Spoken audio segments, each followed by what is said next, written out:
The views and opinions expressed on this program are those of the participants and do not reflect the views of BronxNet or the program underwriters.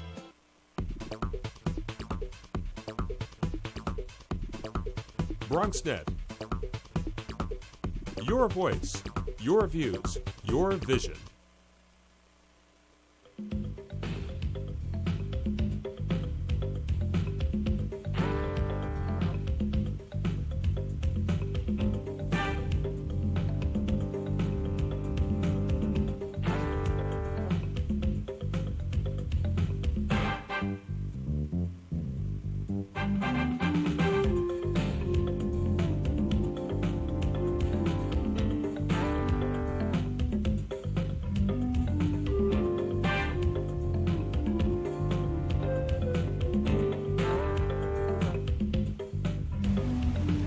Good evening and welcome to Bronxtalk.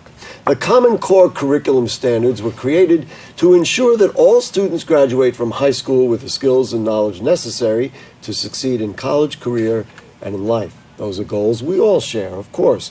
But Common Core has rankled many because they say that, among other things, the standards have been created by non-educators and add stress to the lives of children and their teachers. We have a Bronx teacher and a Bronx education representative in our studio tonight to discuss Common Core. Your opinion is also welcome. Please ask questions or insert comments by calling 718-960-7241, or you can email them to us at bronxtalk@bronxnet.org, and we'll read those on the air during a future edition of our program. But for the here and now in our studio, a mom of a kindergartner and an early childhood teacher at a Bronx charter school. It is Monique Doles. Good evening. Thank you for joining us. Thank you for having me. And the president of Community Education Council 11, a member of the Community Board 12 Education Committee, and the education chair of the NAACP and National Council for Negro Women. It is Pamela Johnson. Welcome back to Bronx Talk. Thank you. Nice to have you. Ms. Johnson, let's start with you. What is the dialogue like in the Community Education Council and in other kind of borough official discussions about Common Core? What do people say? People are saying, people are complaining that the rollout in its best was awful. When we took the test last year, the teachers did not get professional development. We did not have a curriculum available, yet the students did take the test. Now, the thing about taking the test is that how they score, teachers, it is tied into the teacher evaluation. So there are certain aspects of the test that really have consequences to the teachers who didn't get the professional development, who didn't get the materials, yet the children took the test, and it's going to weigh on their evaluation. And in that sense, most people don't want the test scores to be weighed for the evaluations. It needs to be done within, say, a 2-year time period so the children get acclimated to the test, and that the teachers can actually really use the materials so that they are prepared to take the test. What was the rush? I mean, I don't know that you can answer that, but, okay, so we had this idea of Common Core. It was out there, and they said, okay, let's put it in place. Why would anybody think we need to do this right away, as opposed to saying, you know what, if we're going to do this, let's make sure everybody's prepared and the thing works right? Well, it really wasn't a rush in the sense where they had 4 years to roll it out. There was 4 years to roll it out. And then when it finally came time to take the test, they actually had, the Department of Education had ample enough time to get all the materials in place, but they were not in place. They had ample enough time to get professional development, but that just did not happen. And so in that sense, they had the time, they didn't take the time to do what they were supposed to do so that the children could actually take the test and be prepared. But usually when you roll out a curriculum, because the Common Core is a standard, it's not the curriculum. So when you usually roll out something, say for instance, let's use high school. So you have 9th grade high schoolers. If they change the regions, they start with the cohort that comes in. So the 9th graders have it, and then they go to 10th grade. So then the incoming 8th graders become 9th graders, and it rolls in that way, but it wasn't rolled in that way. So now that we're in this situation, presuming what you say is true, are you comfortable that eventually we're going to get to a point where there's proper training, or is this now a runaway train, and from your perspective, it can never really be caught up because you're kind of trying to teach on the fly? I don't think it's a runaway train. I just think that in this phase of rolling it out and having the test, I think there should, there are baseline grades in the ELA in math. I agree with that. You have to start from someplace. But I don't think that children should be penalized for it. I don't think that children who are in 7th grade who are going to high school those test scores should be used for their high school admissions. I don't think that. And were they, or are they being used Well, and then used as well for teacher evaluations? Well, I think there's going to be a moratorium on how those grades should be administered. I know there's a huge outcry from teachers, a huge outcry from parents in reference to having those scores used for high school admissions. I think we're about to hear the outcry from the person sitting to your left. Ms. Doles, excuse me, you presumably agree that this was rolled out wrong? Yeah, I think it was a terrible rollout, and I'm glad you spoke to that because it's created havoc in our already vulnerable schools. But I think that it's more than just the rollout. I think that the problem actually lies in these Common Core so-called state standards, because I don't think that they're standards for excellence. I don't think that they're actually high. I don't think they actually set high expectations for children. I think if we truly wanted to set high expectations for children, we would slow down, and teachers would be given the time and the space that they need to get to know each child and get to know where they come from, who they are, and get to know where they are in their educational lives and create expectations and standards for that individual child. Taking right off the Common Core website, it said, and this is for the English arts standards, they include critical thinking skills, the ability to closely and attentively read text in a way that will help them understand and enjoy the complex world of literature. One would think these are standards, and these are the kinds of things we all want our children to do and be able to do.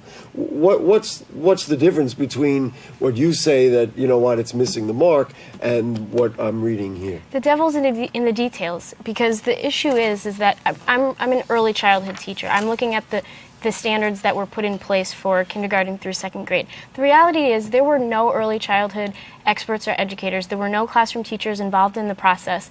And all of those things sound wonderful, but in reality, the standards, what they're doing is they're giving a deadline for when children should be doing different things. And we know, you don't need to be an expert in children or education to know that children develop at different rates. Some children start to walk when they're 10 months old. Some children start to walk when they're 16 months old. This is a range of development, and all children develop in a range. And when we start saying this must happen by this point, you create a pressure cooker environment in the classrooms in which children, teachers, and families feel this pressure that more must happen earlier, and it's not an environment for learning. But aren't we at a point, and after seeing so many failures in so many ways with children when they graduate high school, they're unprepared for college and beyond. I mean, we spend more time and money in the CUNY school for remediation than anybody wants to admit.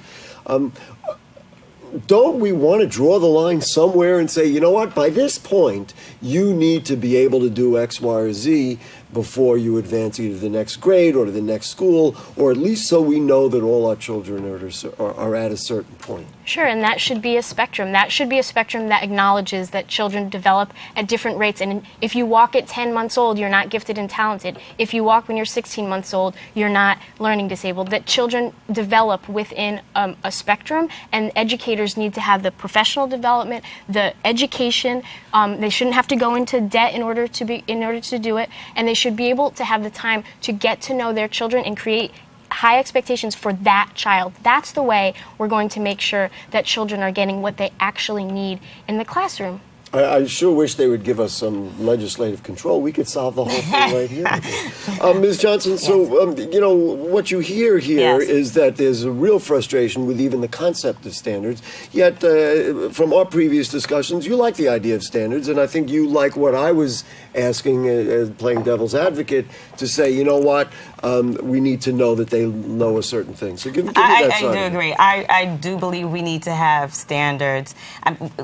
We kind of disagree a little bit.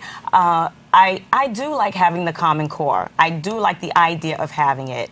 I do understand what Monique is saying, but but historically, yes, children have gone on from middle school to high school, and then we notice that our high school graduation rate is not the best. Well, by the time they're in high school, they can barely do the work because they never... Right. And so some of the things starts early in early childhood education, where children are coming to school and they're not really prepared. We're talking about kindergarten. They're not really prepared even from home. And so sometimes with that, they're behind the 8 ball when they progress to certain grades. However, it has to be a benchmark to say, where is this child at? How are we gonna target these children? Because one thing about the Common Core that I like the most is that it shined a light on the targeted population who does not.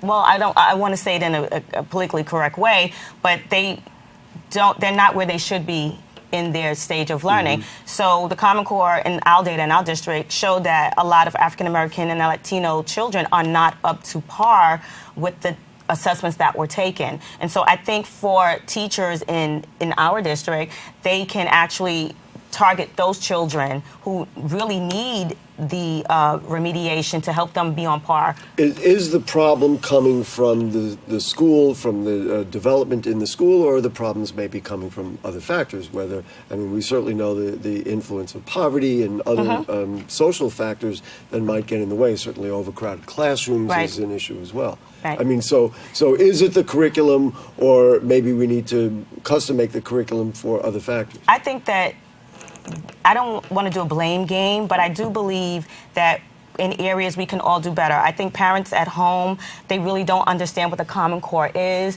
I think that when it was rolled out, I don't think that component, that parent piece was actually put in place, because even in other words, what is the role of the parent in this process? What is the role of the parent in the process? And not just that, and it's because you can have, it goes along economic lines, but those are in college don't understand some of the questions either. So I run an after-school program. I see Common Core questions every day, and the parents need to be engaged so that when the kids come home, they can have the support in the homework. Ms. Doles, let's talk about parents. Do parents, are they involved in children's education? Do you hear what you're hearing here? And you know what, maybe if parents were more involved and parents understood, kind of what was necessary for a parent to do to assist. I mean, is that a missing piece in here? I mean, I am really hesitant to start getting into, like you said, a blame game about the parents need to do this. I mean, I'm an educator, and I can think, I'm also a parent, but I think that we need to think primarily from the perspective of the educational system that's misserving children. And look, the Common Core state standards are being posed as the fix-all for failing schools, and we need to talk in more depth about why, if schools are failing, if children are failing, why are they failing? And in my perspective, children and schools, if they're failing, it's because they're being set up to fail. And we need to look at all of the factors. How do you mean that? Set up to fail, whether it's, we live in a society in which we have plenty of money to bail out bankers, but we don't have the money to make sure that our schools have really well-funded and well-equipped classrooms and arts programs that enrich children's lives, after-school programs, so that parents don't have to worry where their children are going to be after school. All schools should have wraparound services. I agree. So that children with health issues, with family issues, the school can actually be a place that gives them the kind of support that they need. And I'm not saying that we shouldn't have standards, that we shouldn't have expectations. Of course we should have expectations about what children can and should do. I think that we as parents and educators know that children are capable of so much, but it's the society that pushes them down, actually, and sets them up to fail. Gary, can I interject? Yeah, because with the last question you had, I didn't actually get a chance to complete it. Sure. It's not just the parents, it's also the teachers. It's also the professional development. I think it's a whole range of things that encompasses the Common Core that is not put in place. And so giving it time, yes, it may over time be better for me.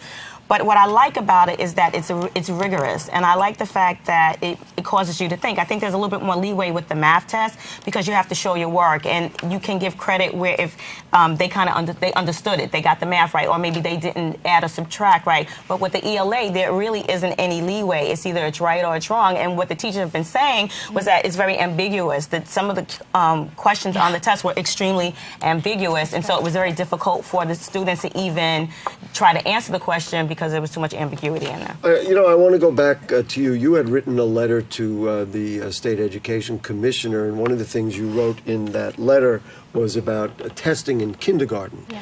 Is kindergarten too early to be testing youngsters? Absolutely. If we're talking about what I was talking about in that letter, which is using these Common Core aligned bubble tests, fill in the blank, multiple choice questions, this is completely inappropriate. I mean, it's debatable whether it's appropriate for any age child, but it is certainly inappropriate for 4, 5, 6, 7-year. I think it's inappropriate in most educational settings, but yes, it's happening in kindergartens right now, but now finally there's a discussion about it, and it looks like they're actually going to be rolling it back. With the new chancellor of the even before schools. Due to the organizing of teachers and families saying, really? We don't, right. Like you said. Do you agree on that? I agree with her. I mean, do you agree can't with her. measure I don't, children's learning with those things. I think there are other ways to take us to do the portfolio, what they've done, Absolutely. do other assessments. This whole question, and you know, we've been talking education. Literally, it was the first show we did 20 years ago was about education, as a matter of fact. But this whole notion of evaluating children and then, of course, evaluating teachers still has not been solved. And what I think Common Core was an attempt at saying, now here's a system.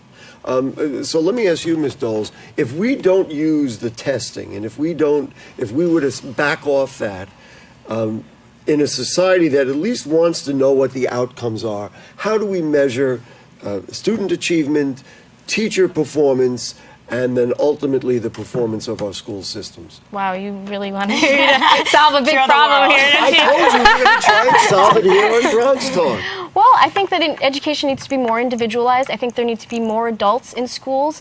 We need more paraprofessionals in schools. We need more one-on-one time. We need time for children to feel heard and noticed, and that's just one step to making our schools successful. But it's a big one because we know that one of the biggest factors is not actually it is actually how many children you have in a classroom, and these overcrowded classrooms are making it impossible. Well, certainly the overcrowding would need to be addressed regardless of what standards we do. Yeah. Bob from Riverdale is with us, our friend Bob. How are you, sir?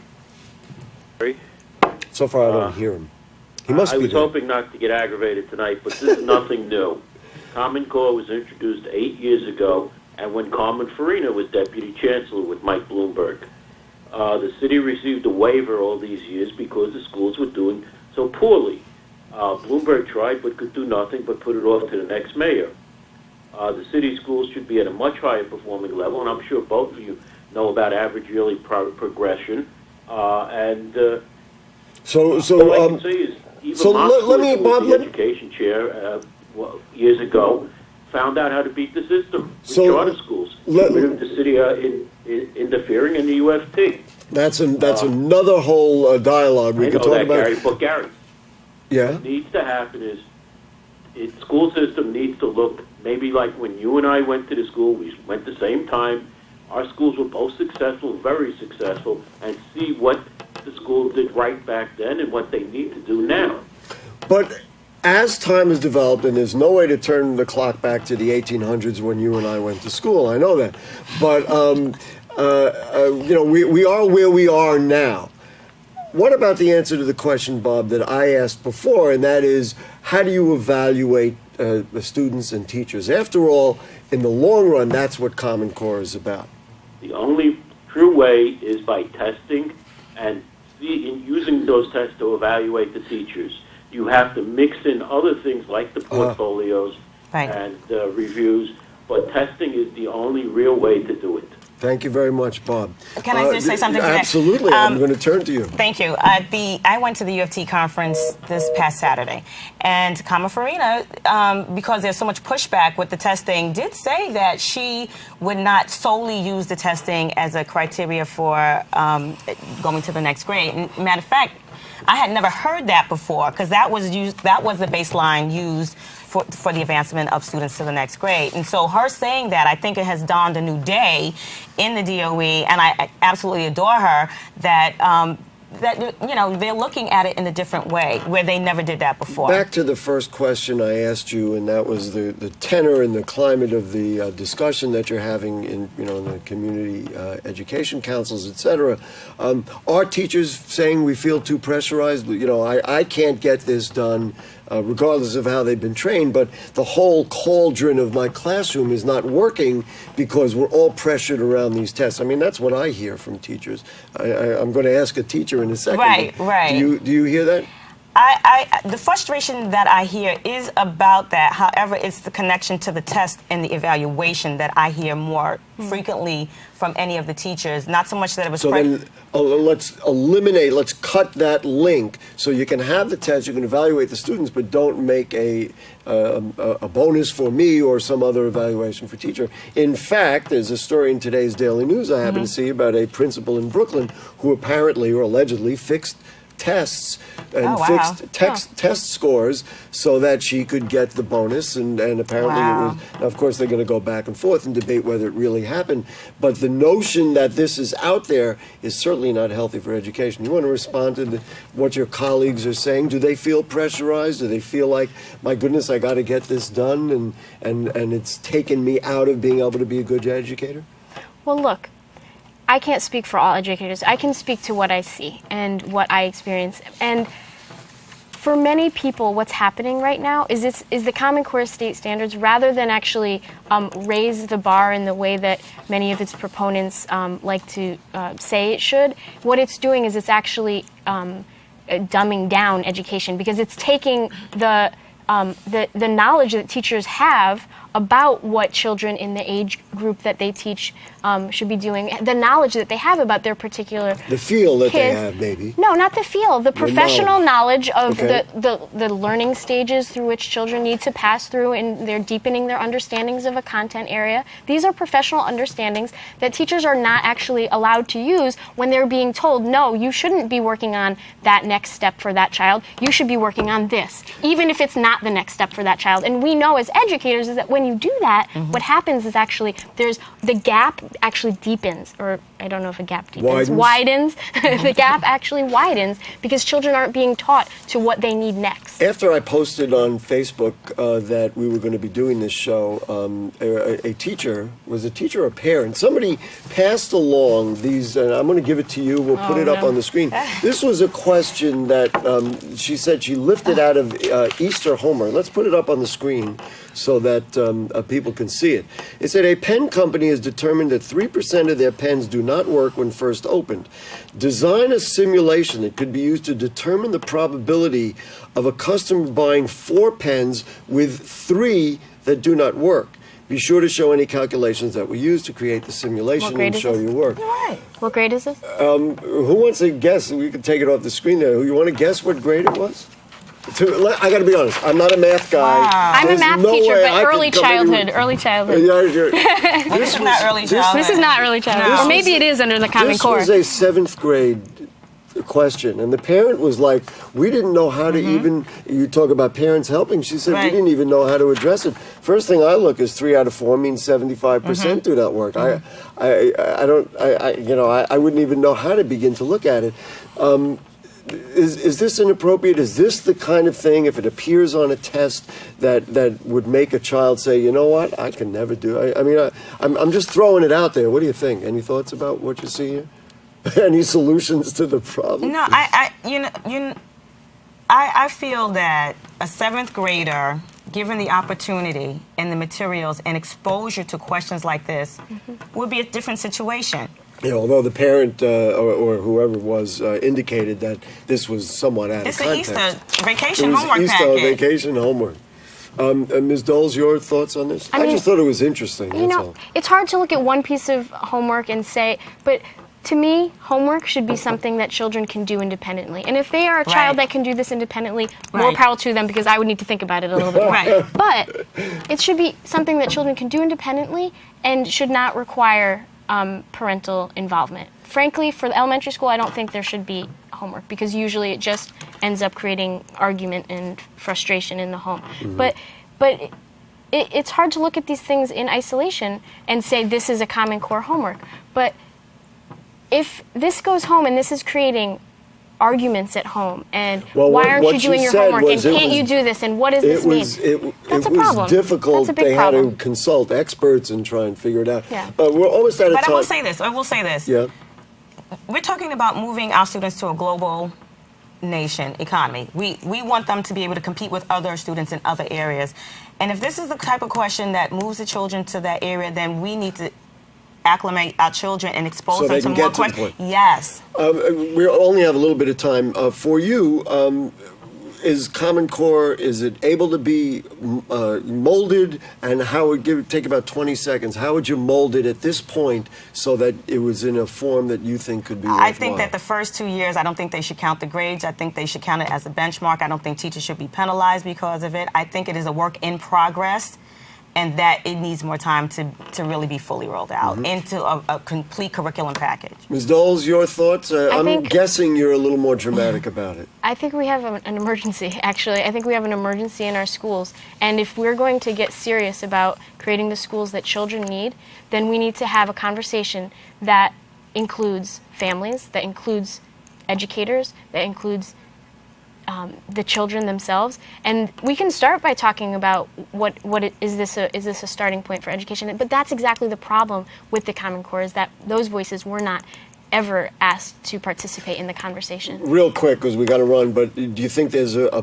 point that those voices will enter in, or are they Well, entering they're in? already entering in, because a growing number of people are starting to say, no, my child is not going to take this Common Core test because it's making children vomit, stress, There are asthma attacks, Anxieties, yeah, there's anxiety. There's anxieties a to the movement test, to yeah. resist. There is a movement. There's a movement to resist this corporate move. Pamela Johnson from CEC 11, thank Yes. you. Monique Doles from one of our charter schools, thank you. Thank you so and folks, we do have an email from last week's show regarding our show last week about Rebuild by Design at Hunts Point. This a gentleman wrote on Facebook, I can envision how this project could be a boon to both Hunts Point and the entire borough. It will be interesting to see how things progress. What it failed to cover is the serious impact that the Bruckner has in isolating the neighborhood. We thank Richard G. for posting that on our Facebook page. And if you have further comments or questions on anything you heard on tonight's show or anything going on in the Bronx, then email them to us at bronxtalk@bronxnet.org, or you post them on our Facebook page, and we'll read those on the air during a future edition of our program. Also, please become a fan of Bronx Talk on Facebook, and you can post stuff like this. And you can see our archives at bronxnet.org, and check out the Bronx Talk link on the bottom right navigation bar. You can see all of our shows. Thanks to producer Jane Filoro. Our director is Shirley Arrieta. And guess what? We'll see you next week. Good night.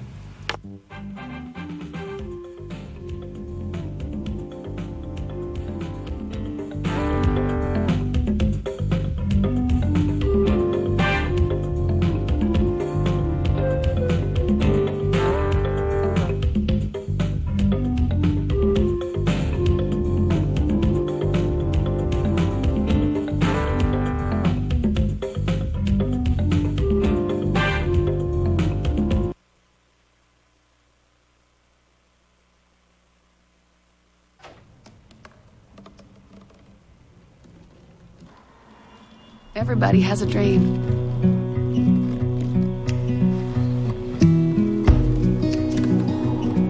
Mine was to see the ocean.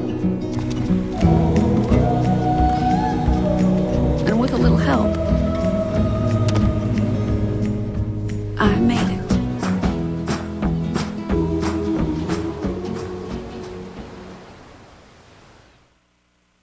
A single ember that escapes from a wildfire can travel more than a mile.